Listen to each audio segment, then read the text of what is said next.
بسم اللہ الرحمن الرحیم نحمدہ نصلی علی رسولہ الکریم۔ ملفوظ نمبر 142۔ ایک دن حضرت نے غالباً یہ بیان فرماتے ہوئے کہ ہمارے اس کام کے بنیادی اصول یہ ہے کہ لوگوں میں پہلے ایمان یعنی اللہ و رسول کی باتوں پر حقیقی یقین اور دین کی قدر پیدا کرنے کی کوشش کی جائے۔ اس کے بغیر دین کی تفصیلی احکام پیش کرنا صحیح نہیں ہے۔ اس پر ایک طالب علم کا قصہ اس طرح بیان فرمایا۔ کسی طالب علم کو ان کے بزرگ استاد نے یہ یقین دلا رکھا تھا کہ دنیا میں سب سے زیادہ بیش قیمت چیز علم دین ہے اور اس کا ایک ایک مسئلہ ہزاروں لاکھوں روپیوں سے زیادہ قیمتی ہے۔ ایک دن اس طالب علم کو اپنا جوتا بنوانے کی ضرورت پڑی۔ وہ چمار کے پاس گیا۔ جب مزدوری کی بات چیت ہوئی تو اس طالب علم نے کہا، میں تجھ کو دین کا ایک مسئلہ بتا دوں گا۔ اس نے پہلے تو مذاق سمجھا، لیکن جب اسے اندازہ ہوا کہ یہ مذاق نہیں کہہ رہا ہے، یہ مذاق میں نہیں کہہ رہا ہے، تو اس نے اپنی دکان سے اٹھا دیا۔ وہ اپنے استاد کے پاس آیا اور کہا، آپ تو کہتے تھے کہ دین کا ایک مسئلہ ہزاروں لاکھوں سے زیادہ قیمت ہوتا ہے، اور چمار تو اس کے بدلے جوتا بھی ٹھیک کرنے کو تیار نہیں ہوا۔ ان بزرگ نے، جو اس شہر کے مشہور شیخ تھے، طالب علم کو ایک ہیرا دیا۔ اس سے کہا، ترکاری بازار میں جا کر اس کی قیمت پوچھواؤ۔ وہ پہلے ایک بیر والی کے پاس گیا اور اس سے پوچھا، یہ پتھر تو کتنے میں لے گی؟ اس نے کہا، یہ میرے کس کام کا ہے؟ خیر، اگر تو دے ہی دے رہا ہے تو 5 بیر اس کے بدلے میں دوں گی، میرا بچہ اس سے کھیل لیا کرے گا۔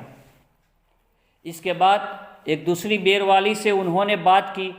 اس نے بھی یہی کہا کہ یہ میرے کسی کام کا نہیں ہے۔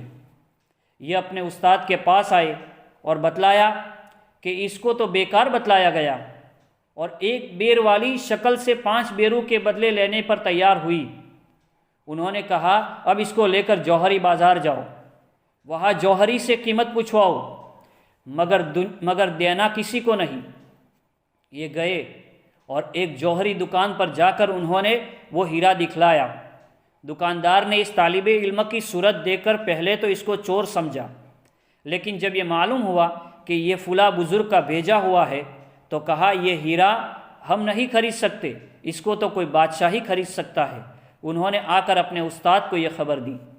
انہوں نے کہا، جس طرح بیر والی اس ہیرے کی قیمت کو نہیں جانتی تھی اور اس لیے وہ اس کے لیے اس کو خریدنے کو تیار نہیں ہوئی، اسی طرح وہ چمار بھی نہیں جانتا تھا کہ دین کے مسئلے کی کیا قیمت ہوتی ہے۔ غلطی تمہاری ہے کہ تم نے ناقدروں کو ان کے قدرداں سمجھ لیا۔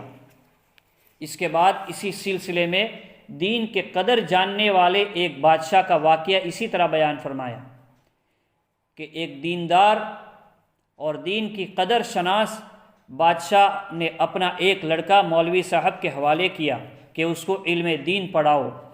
اتفاق سے وہ لڑکا بڑا ہی بے سمجھ تھا۔ مولوی صاحب نے بار بار بادشاہ کو اطلاع دی کہ یہ پڑھنے کے قابل نہیں ہے، لیکن بادشاہ کا حکم یہی آتا رہا کہ اس کی بالکل پرواہ نہ کرو، اگر وہ کم سمجھی کی وجہ سے اخذ نہیں کر سکتا ہے تو تم عبور ہی کرا دو۔ چنانچہ بس عبور ہی ہوتا رہا۔ جب یہ عبور پورا ہو گیا تو بادشاہ نے بڑی خوشی منائی اور لڑکے سے فرمائش کی کہ دین کی کوئی بات بیان کرو۔ اس نے کہا، مجھے تو کچھ نہیں یاد۔ بادشاہ نے کہا، جو بھی مسئلہ تمہیں یاد ہو بیان کرو۔ لڑکے نے اس وقت حیض کے متعلق ایک مسئلہ بیان کیا۔ بادشاہ نے برسر مجلس کہا، اگر میری ساری سلطنت خرچ ہو کر بھی تمہیں صرف ایک ہی مسئلہ آ جاتا تو بھی نفع ہی نفع تھا۔ بھائیو، لوگوں سے دین پر عمل کرانے سے پہلے ان میں حقیقی ایمان، آخرت کی فکر اور دین کی قدر پیدا کرو۔ اللہ کی دین بہت ہے، مگر اس کے یہاں غیرت بھی ہے، وہ ناقدروں کو نہیں دیتا۔